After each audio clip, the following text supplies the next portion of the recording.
This is the Lone Crater YouTube. We hope this video helps. You'll start by creating the notification channel and the builder because channels control what the user sees. Create a notification channel with a clear name and importance. This matters on Android 8 and up. Once done, obtain Notification Manager from Context. Get system service and register the channel if missing. Then initialize Notification Compat. Builder using that channel ID, set a small icon, title, and content text. You do this early so subsequent steps, intents, actions, and styles, attach to a valid builder and the system will display them predictably. Next, you'll wire interactivity and polish.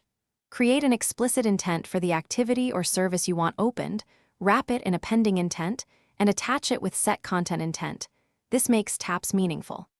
Add action buttons via Add Action so users can reply or snooze without opening the app. For longer content, apply big text style or a custom remote views to expand the notification.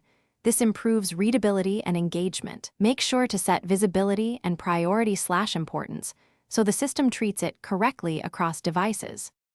Finally, post the notification with Notification Manager. Notify using a stable ID so you can update or cancel later. If you need to change text or progress, rebuild and call Notify with the same ID. On Android 13 and above, request the post notifications runtime permission before posting. Make sure channel importance aligns with your intent. Low importance won't alert. Troubleshooting tip: if nothing appears, check channel settings, app notification permission, and battery optimizations. Fixing those usually resolves invisible or silent. Thanks for watching. Consider subscribing if we helped you.